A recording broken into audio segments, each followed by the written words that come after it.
Quelles sont les raisons qu'il nous faut désespérer? Parce que si on veut être lucide, il faut entendre les discours de ceux et celles qui nous entourent.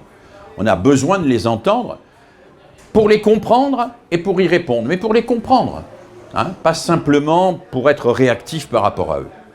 Alors, 4 raisons de s'inquiéter de la pédagogie, au niveau général. Je vais les énoncer, puis je les reprendrai les unes à la suite des autres. D'abord, les ambiguïtés d'un certain discours pédagogique. Ensuite, les récupérations multiples dont le discours pédagogique fait l'objet. Ensuite, les prétentions des autres disciplines qui veulent légiférer sur l'éducation. Et enfin, les ambitions même qui sont parfois un peu démesurées de la pédagogie. Premier élément, les ambiguïtés du discours pédagogique. Pierre m'en voudra pas si je rappelle qu'au moment de l'émergence de l'éducation nouvelle, 1921, ça fait un siècle, les fondateurs de l'éducation nouvelle se retrouvent à Calais. La guerre de 14-18 s'est achevée il y a 3 ans, un massacre sans nom, une barbarie énorme. Et au-delà de leurs différences de sensibilité, il y a là à la fois des francs-maçons et des théosophes, il y a là des catholiques pratiquantes, disciples de Maria Montessori, avec des anarchistes libertaires comme Alexander Summerland Neal, hein, le fondateur de Summerhill. Au-delà de leurs différences de sensibilité, ils en ont beaucoup, ils se réunissent en disant plus jamais ça, on ne veut pas la guerre. On ne veut plus la guerre, on ne veut plus que les enfants soient de la viande pour la boucherie de la guerre. Et pour ça, on veut que l'éducation joue enfin son rôle. Ils se réunissent à Calais, ils signent une charte, ils s'engagent ensemble. Ça ne va pas être de tout repos à l'éducation nouvelle. Au cours de tous les congrès, ils débattent et ils débattent parfois d'une manière extrêmement dure. Entre eux, ce n'est pas le long fleuve tranquille. Sur des questions comme l'autorité, sur des questions comme le rapport à la nature, sur des questions comme le jeu, la place du jeu, il y a des différences radicales. Sur les questions du matériel pédagogique, entre Freinet et Montessori, il y a des différences énormes. Et d'ailleurs, après une phase où ils sont à peu près d'accord, ils vont finir par se tirer des plombs d'une manière assez forte. Mais malgré tout, ils sont d'accord autour d'un même objectif, qui est: croyons que l'éducation peut quelque chose pour faire évoluer la société vers plus de justice et de paix. C'est un beau discours. Et c'est un beau discours qui est encore répercuté ici ou là aujourd'hui, mais qui n'est pas sans ambiguïté. Pour avoir étudié sur le plan historique un petit peu comment ce discours s'est construit, j'ai pu observer que, y compris entre ceux et celles qui s'estimaient, il y avait des différences assez radicales.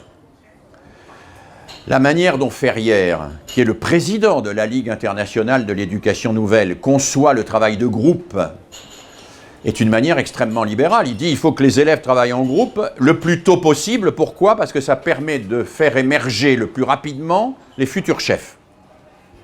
C'est une manière de faire émerger les chefs. Freinet, lui, va défendre l'idée que le travail de groupe doit être coopératif et est une préfiguration de la société communiste. Entre eux, c'est à la fois beaucoup d'amitié, mais quelques désaccords sociétaux assez profonds. Il y a des désaccords aussi sur la vision de l'enfance, entre une vision assez spontanéiste, qui est celle de Maria Montessori, qui voit un peu l'enfant comme une fleur qui se développe et qui multiplie les métaphores horticoles. Vous savez, les métaphores horticoles, l'épanouissement, le maître jardinier, tout ça, enfin, l'enfant en bouton, tout ce que vous voulez. Et puis, ceux qui, comme de Crowley, par exemple, considèrent qu'il y a des contraintes nécessaires et que ces contraintes sont fécondes parce qu'elles permettent de se développer. Eh bien, le débat est relativement vif. De la même manière, il y a des différences de sensibilité sur la question de la culture. C'est peut-être moins évident, mais c'est tout aussi important. Un certain nombre des tenants de l'éducation nouvelle considèrent que la culture, c'est ce qui s'impose. D'autres considèrent que la culture, c'est ce qui s'expose. Et entre les deux, le débat n'est pas toujours facile. La culture s'impose au nom d'une vision universelle. La culture, c'est ce qui ne se discute pas, pour certains d'entre eux. Pour d'autres, au contraire, la culture, c'est ce qui s'expose humblement et qui va nécessiter l'adhésion et la compréhension de l'autre pour acquérir son statut d'universalité. Alors aujourd'hui encore, eh bien, quand on regarde ceux et celles qui prétendent faire de la pédagogie, on va trouver ces distinctions. Et on va trouver derrière un discours pédagogique parfois qui est très général et généreux, des désaccords qui ne sont peut-être pas suffisamment travaillés et peut-être pas suffisamment conscientisés. Pour avoir beaucoup réfléchi, observé et mené des travaux sur la pédagogie de groupe, je peux dire que cette pédagogie de groupe qui fait l'objet d'un relatif consensus chez un certain nombre de pédagogues peut prendre des formes radicalement différentes. Moi, j'ai vu beaucoup de groupes où, globalement, dès qu'on donne un projet à réaliser par les élèves se répartissent spontanément en concepteurs, exécutants, chômeurs et gêneurs. Les concepteurs conçoivent ou décident, les exécutants obéissent, les chômeurs ne font rien parce qu'ils n'ont rien à faire, et les gêneurs, on essaye de les refiler au groupe d'à côté. Bon. Cette division du travail, j'ai vu beaucoup de collègues qui s'en satisfaisaient. Ce qui m'a inquiété dans mes travaux, c'est que les collègues qui s'en satisfaisaient n'étaient pas toujours sensibles au fait que les élèves réussissaient ou parvenaient à intérioriser un statut social ainsi, qui le plus souvent reproduisait d'ailleurs une position qu'ils avaient occupée dans la famille ou dans la société. Et que le danger était que dans une pédagogie qui se prétendait progressiste, on fait du travail de groupe, qui utilise des beaux mots comme solidarité et coopération, on enferme certains dans la position d'exécutants, alors que d'autres se placent en position de chef et de leader, et y restent et s'y développent, et se construisent en quelque sorte dans cette position. Face à cela, il y en a qui disent « mais non, moi je ne me résigne pas à ce que le groupe ce soit ça. Je voudrais qu'un groupe soit réellement un groupe de coopération. » Alors je vois un EPS, mais pas seulement, des gens qui développent des techniques comme la technique de la classe puzzle, que notre collègue Elliot Aronson avait développé aux États-Unis il y a déjà 40 ou 50 ans, et qui sont des techniques qui s'efforcent de permettre à ce que chacun dans le groupe ait quelque chose à apporter et bénéficie du progrès que le groupe fait faire à tous. Mais c'est un enjeu énorme, et cette différence entre une manière de structurer le groupe qui renvoie à une division du travail excluante, et une autre manière d'organiser le travail du groupe qui renvoie à un partage où chacun progresse, eh bien c'est un enjeu fort. Et je pense qu'il faut travailler ces enjeux. Et que si on ne veut pas désespérer de la pédagogie, il faut clarifier ces problèmes, et il ne faut pas hésiter nous-mêmes à observer ce qui se passe, à observer, à regarder. Quand on met des élèves en groupe, qu'est-ce qui se passe? Qui gagne? Qui dirige? Hein, comment ça se passe? Comment ça s'organise? Qui tire son épingle du jeu? Qui est humilié? Hein, qui est exclu? Directement ou indirectement? Comment ça se passe? Je pense que nous avons tout intérêt à regarder cela, à être lucides. Sinon, nous allons mettre sous le mot pédagogie à la fois des finalités et des pratiques extrêmement différentes. Deuxième raison de s'inquiéter sur la pédagogie, c'est le fait qu'elle soit récupérée par une multitude de discours à la mode. Les récupérations multiples du discours pédagogique. Alors vous en connaissez un petit peu un EPS. Je discutais avec une collègue tout à l'heure et on évoquait ensemble le fait qu'aujourd'hui l'EPS, je ne dis pas pour vous, pour les enseignants, mais pour l'opinion publique, c'est un peu quelque chose qui cherche sa voie entre le sportisme et le développement personnel. C'est-à-dire entre la préparation des Jeux Olympiques et le yoga pour tous. Hein? D'un côté, une espèce de sportisme qui cherche la performance, et de notre côté, une idéologie du bonheur, de la réalisation de soi, on s'assoit par terre, on sent les forces tellurines, on boit de la tisane, et puis tout ça. Bon. Et on voit bien que dans l'opinion publique, il y a les deux. Vous allez comme moi dans les librairies, vous voyez la multitude d'ouvrages qui, autour de ces questions du bien-être, vont soit dans le sens d'un individualisme à outrance, chacun pour soi et que le meilleur gagne, vont dans le sens d'une espèce de, comment dire, de soupe écologico-humanisto, médicalo, tout ce que vous voulez, un peu bouddhiste, qui donne le sentiment que vous allez retrouver la sérénité et que comme ça, le monde est sauvé. Hein?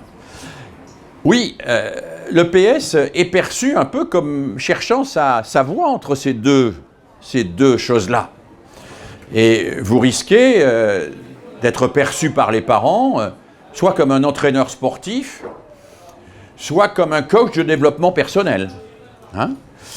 Et je sais que vous résistez à cela, mais néanmoins, ça existe dans l'opinion.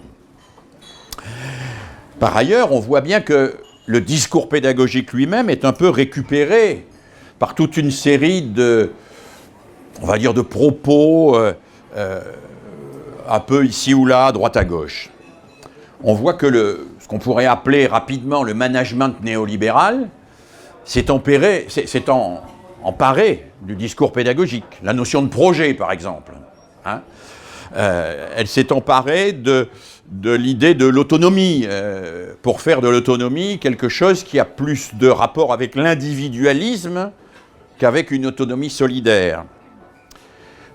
On a bien vu comment, j'en parle longuement dans l'article glissement de mon dictionnaire, comment la notion de compétence, qui a été introduite à un moment donné par des gens qui croyaient que c'était un moyen de lutter contre l'idéologie des dons, c'est-à-dire, moi j'ai été comme ça, hein. Moi j'ai trouvé que la compétence me libérait parce que ça me permettait de dire, par exemple, moi qui étais professeur de lettres, la créativité est une compétence, c'est pas un don. Donc si c'est une compétence et c'est pas un don, on peut la former. Et donc si on peut la former, tous les élèves peuvent être créatifs. Je ne me résigne pas à ce que certains ne le soient pas. Donc ça m'a aidé la notion de compétence, mais on a vu comment cette notion de compétence a été récupérée par l'ERT, à Bruxelles, par l'OCDE, etc., pour en faire une notion qui finalement renvoie à une somme de savoir-faire assez stéréotypés qui ne permettent que de mesurer l'employabilité d'un sujet. Alors je ne dis pas que c'est l'usage que vous en faites vous, hein. Je dis que c'est l'usage qui commence à dominer dans le champ social. Hein. C'est ce que j'appelle dans mon livre le retour à l'employeur. Non pas le retour à l'envoyeur, le retour à l'employeur. C'est la manière dont la notion de compétence est entièrement récupérée par la notion d'employabilité. Hein. Alors que nous savons tous, vous et moi, qu'aucun métier et même aucun geste ne se réduit à la somme des compétences nécessaires pour l'exercer ou pour le faire. Je ne dis pas qu'il ne faut pas des compétences pour enseigner. Je ne dis pas qu'il ne faut pas des compétences pour sauter à la corde ou pour faire le triathlon. Je dis que enseigner ou sauter à la corde, ça ne se réduit pas à la somme des compétences. Il y a quelque chose qui ressaisit les compétences qui est, pour moi, l'intention de faire. Le projet par lequel la personne va se mettre en jeu et s'engager dans l'action. Et on voit bien que oublier cela et réduire l'activité humaine à une somme de compétences standardisées, mesurables, identifiables, c'est quasiment faire l'économie de la question du sujet. Alors on pourrait multiplier les récupérations comme ça de la pensée pédagogique. Je n'évoque pas, c'est même pas la peine, tous ces hommes politiques, ces femmes politiques qui nous disent à la télévision chaque jour, sur la crise sanitaire, il faut faire de la pédagogie. Sur l'écologie, il faut faire de la pédagogie. Alors évidemment, ça n'a rien à voir avec ce que nous mettons derrière le mot pédagogie. Ça veut dire qu'il faut expliquer, bon, ce qui est bien, expliquer le plus rigoureusement possible, ce qui est bien. Alors, jusqu'où cette pédagogie est explication, et on reste chez Habermas, l'inter-argumentation rationnelle, à partir de quel moment ça devient de l'emprise, voire parfois une forme de dressage, c'est évidemment une question que je laisse à votre appréciation. Mais on voit bien que, au fond, la pédagogie est un peu récupérée par les autres et qu'on a du mal à dire, bon, nous on a des choses à nous, pédagogues, soyons fiers et gardons-les. Ne nous laissons pas prendre, ne vous laissez pas prendre, vous, profs de PS, par ceux qui veulent faire de vous exclusivement des entraîneurs sportifs ou ceux qui voudraient faire de vous des coachs de développement personnel.